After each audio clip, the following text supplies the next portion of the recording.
Well, good day. My name is Pastor Jess Horsley. I am grateful that you are joining us for week 3 of our Grow Groups, this series, The Prince of Egypt, where we explore and consider the story of Moses. I am joined again this week by the Guardians of the Galaxy 316 that meets in room 254 each Sunday morning from 10:30 until 11:30. I'm grateful that they are here to share, and you are, of course, invited to join them. Please introduce yourselves. Gerald Butler. Becky Butler. Beth Fleck. Marianne Abeke. Solomon Abeke. Thank you so much for sharing and for being present with us today. Again, this week is the 3rd week of our series, and we're talking about the supporting actors, those who have supported Moses in this story. Let's open this up.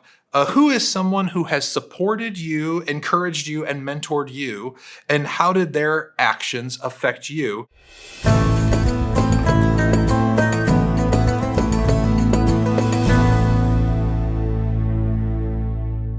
We've moved several times in our lives, and for me, it's not just one person, but the best friend I've made in each of those places has helped me to learn new people, just feel comfortable in the church. It's usually been someone from our church. Yeah.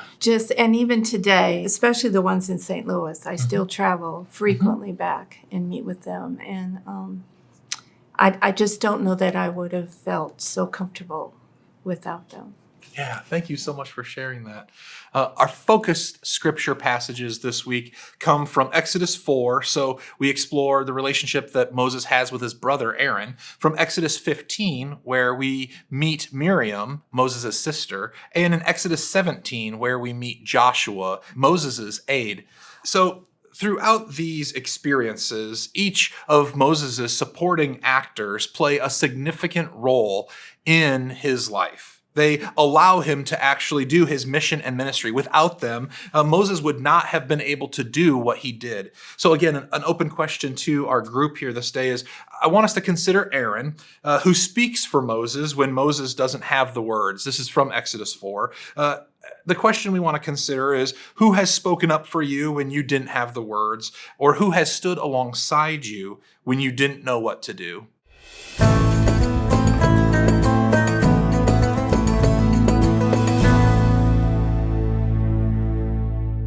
I've had coworkers that stepped forward things when I was moving into a new role, and maybe they were the old experienced hand that could guide me through stuff, and places where I wasn't sure I was comfortable or wasn't sure if I even necessarily enjoyed what I was doing in that new role, some of it, and made it so it was more fulfilling, made it better for me, made it so I was more useful to others as well. Yeah, perfect example of, we see in Scripture how Moses, it actually says in Scripture that Moses didn't enjoy speaking, that he didn't want to follow God's invitation or command to go back to Egypt. And so God actually says, you'll meet your brother Aaron there, and Aaron will speak for you. And so it's so important to have those people in our lives, just as Moses had Aaron in his life.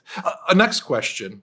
Consider Miriam, Moses' sister, who celebrates and sings praises to God alongside Moses in Exodus 15. Who has celebrated with you or encouraged you or found joy in what you find delightful?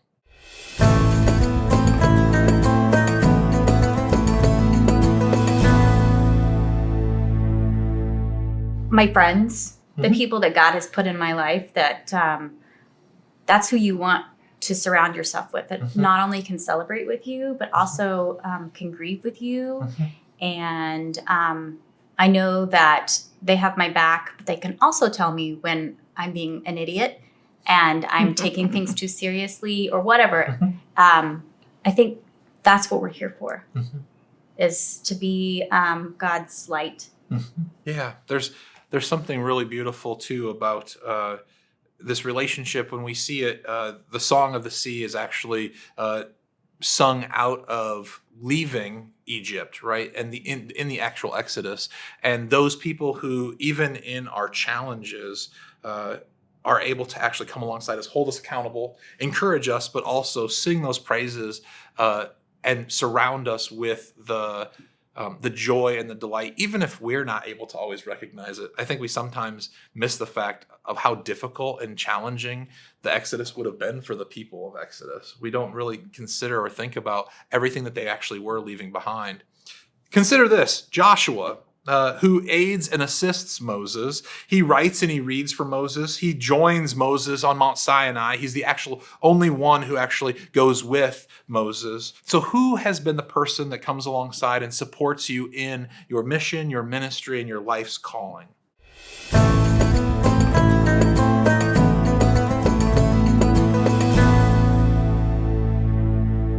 This is easy for me. Yeah, My husband. yeah.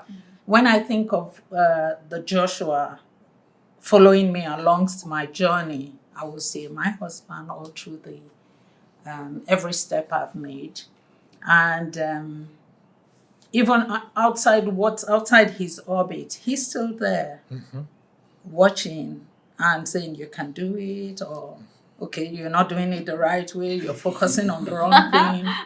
He's there, and when we're as we talk about these relationships and all that, I also think of what Jethro was in the whole story. He was like the career leader for Moses. Right. He was there. So I've had those in my places of work. I always have this one person who is there just, you can't carry that alone. Why don't you do it this way? So those relationships, I think they are key and they are important. As we talk about relationships, and I think that for me, the strongest is in the church. I have had pastors that I still look back at. I have things I want to do, and I'm thinking of it, doing it, and I say, if he sees me doing this, what would I say? Those people hold me accountable. They're there. And I think in life, we take those things for granted. I come from a culture where my pastor is a big thing. But I don't know how many times I've called Pastor Jesse to say, how are you doing today? I do that when I come to church, but I'm challenging myself. Reach out to those people who support you, who make you who you are. And I think we don't do enough of that. So Thank you so much for sharing we that, Marianne. appreciate you. Thank you. Yes. Thank you. Honor you. we- I want to encourage you. Thank you. I think there's something so beautiful about recognizing, acknowledging, again, each and every one of us is made up of the people that we surround ourselves with. We could not be who we are without those people who have had those influences and impacts on our lives. And to know that a faith community is a space. Oftentimes our kids' schools can be a space that has that kind of influence, that sphere of influence. Our workplaces can be those spaces, and often are those spaces. And our households and the relationships we have with our spouses, with our children, with our in-laws like Jethro. The takeaway for this week is that when we read Exodus, we often experience the story from Moses' point of view. So we must consider that the other important characters, each and every one of them, play a great part in an even greater story. Who would Moses have been without Aaron's words? Or who would Moses have been without Miriam's song of praise? Who would Moses have been without Joshua to be there and support him? To whom are you a supporting character, a supporting actor? Who are you supporting and encouraging? We thank you for joining us on this third week, and we invite you back here next week for week 4, in which we will explore the liberation and deliverance. Until then, see you then.